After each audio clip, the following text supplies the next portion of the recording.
4 local governments are under siege by bandits. That is 70% of Kazana. 70% of Kazana. We met with 10 chairmen of local governments in 10 frontline states here in Abuja to hear what they are doing locally. And to be honest, I was very impressed with how a lot of these young chairmen were tackling security issues, unique security issues locally. The federal government and the state government and security agencies are not understanding the local issues, are bringing big plans from Abuja. That is why they haven't worked and will never work over the last several years. Importantly, you mentioned security in Nigeria, we are thinking is buying drones, buying guns, buying bombs, buying this. No. The fuels of insecurity, no nation, Nigeria will never be safe if we don't take care of the fuels of insecurity. What are they? Poverty, hunger, out-of-school children, drugs, illiteracy, youth unemployment, corruption, and bad governance. You don't take care of this, you are buying bombs and Tucano jets. We are not going to take care of that. I'm a doctor. You don't have a diagnosis, you will never write a prescription. And that's all we've been doing. Kinetic. Where has that gotten us over the last 12 years? We have not sat down to understand what the problems are. And in the north and all over this country, this is the mistake we've been doing all this while. You cannot take care of insecurity in any community if you exclude traditional rulers and clerics. The governors came yesterday and they think they know everything. Traditional rulers and clerics and elders in each community must be involved. And the presidency needs to take charge. If I am the commander-in-chief, I will demilitarize this fight on banditry and invest a lot more on social issues and take care of, soldiers have a role. I know that because I was in the forest with soldiers and they gave us the backup and we know the role and the responsibilities of soldiers. Soldiers are essentially, the military is essentially, the role of the military is to provide an enabling environment for peace to happen. They are not the ones to reconcile communities, fighting communities. We're just throwing them into communities that have been fighting. General Lagbaja, our late Chief of Army Staff, said it. The military is...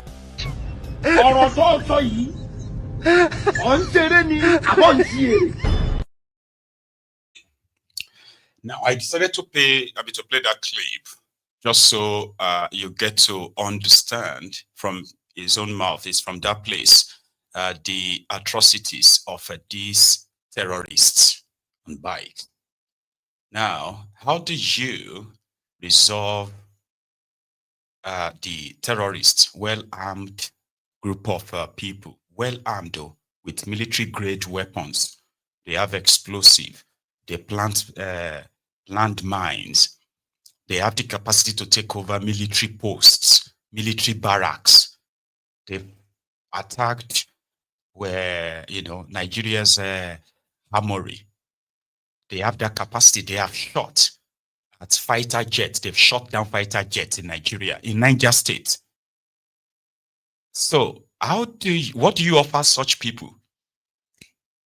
The non-kinetic that these guys have been, because the reason why the terrorism has become an industry in Nigeria is because the northerners that orchestrated it, they orchestrated it, nurtured it, funded it, just for political control, for political power, not considering the aftermath or the sustenance of such violence, organized violence against their country. So don't let us pretend about it. Terrorism in Nigeria didn't happen from the blues. And his own survivor, the survival of terrorism in Nigeria for over a decade, is not because the terrorists are invincible. It is not because the terrorists cannot be defeated. The reason why they can't, and also the reason why they won't be defeated, is because the real terrorists are those who are controlling the power and those who are influencing them, all for political control. And that is why, right, in the past, those who have really unleashed hell on these terrorists in northern part of Nigeria they have either been killed or replaced. Evidence also appear. And who are those who are pushing that the terrorists shouldn't actually be killed? Guys like that. But meanwhile, this is for northern Nigeria. When it comes to the southern part of Nigeria, the southeast, the southwest, these guys, they are the forefront of calling on the military to use their might and crush the IPOB, demanding for the state of Biafra.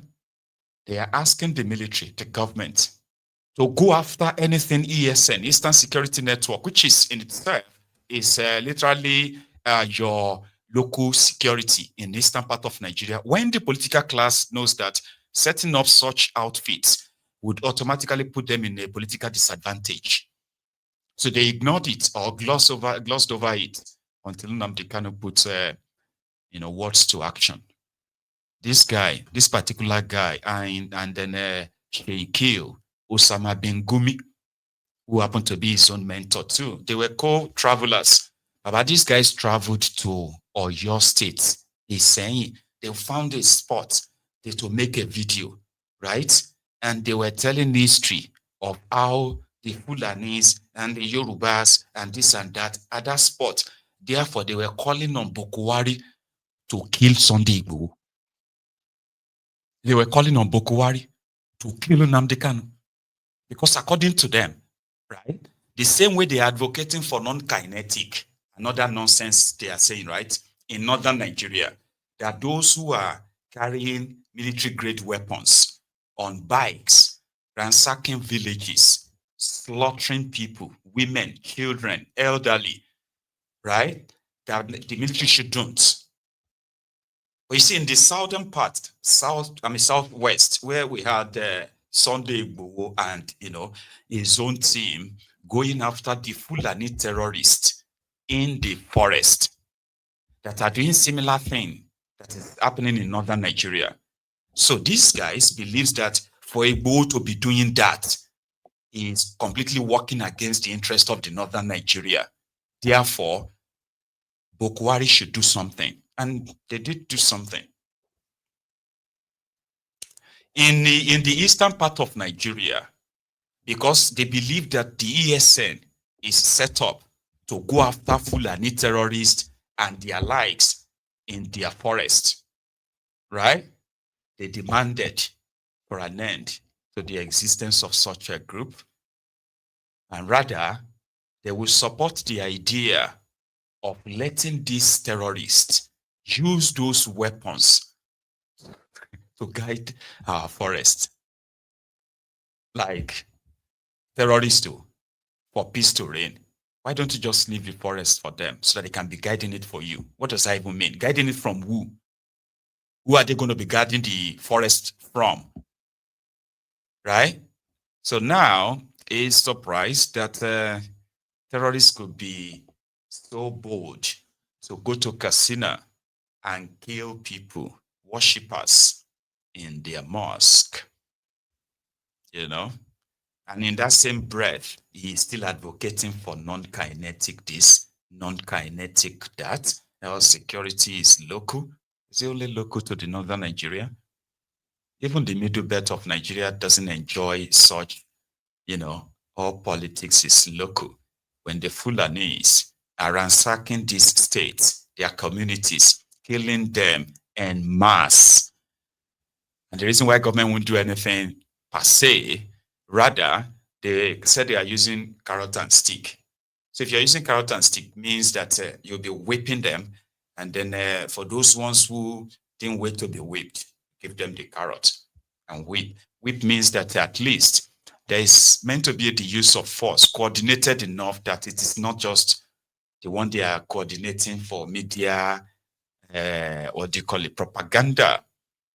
Insecurity should be, or should I say, security should be everybody's business. So it's insecurity, should be everybody's business. But unfortunately, those interests that are vested interest, that their interest is so powerful, it supersedes the interest of Nigerians, their safety, their security, their well-being, their prosperity, which should always be the first priority of any real government. If you had one, fortunately you don't. There are those who believe that they do when they don't, right? Because how do you choose those leaders? By election, selection, eh? Pre-planned end result and all that. Well, you did witness that in River State just yesterday, where Wiki and his co-travelers have had their, their feel. But guess something, right? I am suspecting that Wiki has outplayed his own hands in this their rivers of trouble. And what do I mean by that? They have 23 local government areas in River State. Okay, it is believed that PDP is the government in River State before they introduced the sole administrator. So since Werewiki and his people are in town, right, a lot of Rivers have sort of like a pullback to let them just do whatever they want to do, as their supposed local government elections videos and what have you from there showed yesterday. But something kind of like strange, mental happened. Maybe not strange. Werewiki has been fighting the entire structure of a PDP. Right now, they have two structures or two factions. Those who are loyal to Werewiki and those who are loyal to Bala Mohammed, Solo Makinde, and what have you. So that will be soon pronounced. However, when Tinubu removed Fulbara, suspended him, right, and replaced him with a sole administrator, the sole administrator came in. He removed everyone appointed by Fulbara, and those ones who were also elected were also removed to be replaced by those unpicked by Werewike, suspectedly should be members of his party, PDP. As if, let's just assume that Werewike is a PDP, right? But he's a minister with Tinubu in APC. His job is to keep PDP incapacitated politically. I mean, he did that the last time, and he's expected to do it again. But they twisted it again in this their local government charade. You know what happened? They declared APC winner of 20 of the local government areas. So just like that, it now shows that it is the APC that controls the local government areas in River State. So by the time Fulbara comes back, it would have just 3 local government areas. The 3 local government areas, they declared for PDP, right? As they always write their results. So the 3 local government areas they declared for PDP, one of them is Obiakpo, where Wike's local government area, where he scored nearly 400,000 votes for PDP. And then averagely kind of left 60, 70,000 votes for APC in other local government areas, right? So in that exercise, it was like they had almost like 800 or 900,000 votes for APC and, like about 900,000 votes, maybe 1 million. I didn't do the math. That's not the purpose, all right? So whenever Fulbara comes back, it will be expected to join APC straight. But what about Werewike? He is going to remain in PDP, I think, right? So Werewike believes that he is smart and he wants to replicate Tinubu's dynasty in River State. It can't be like, say, instead of him to replicate what he had in mind in River State to become the godfather, he is actually becoming Tinubu's boy. How? Like that, he has managed to politically write himself under Tinubu. Because right now, APC in River State, they are not even aware of this victory. Can you believe that? Because APC in River State is also divided into 2, right? There's a guy called something Okocha. That one's tenure as chairman of APC in River State ended few years back. But this impunity, lawlessness, right, with Wike is now the recognized chairman of APC in Rivers, while the court recognized chairman is walking about more or less like addressing himself and those who likes him.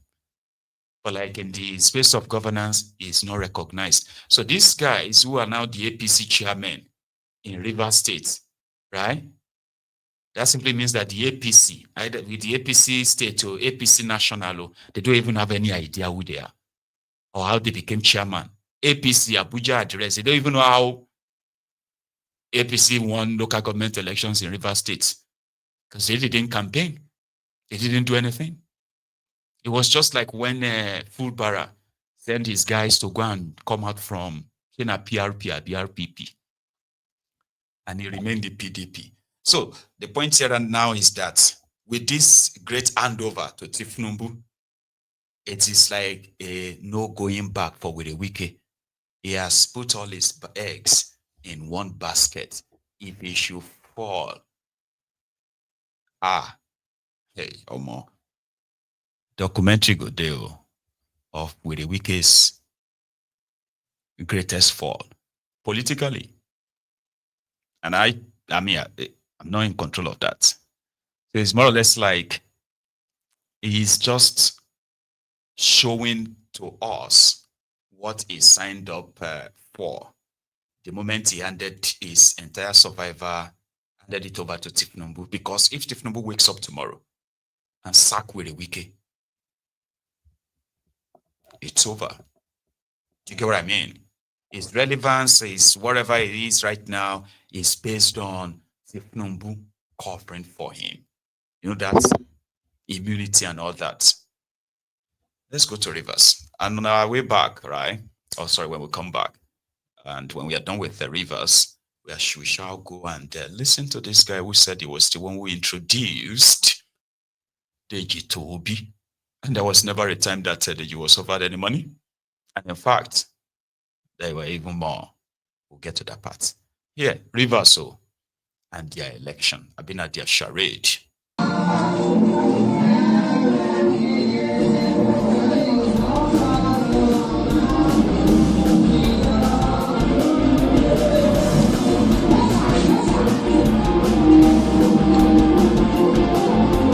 am a returning officer for the local government election held on the 30th day of August 2025 in Obobonkoro LGA.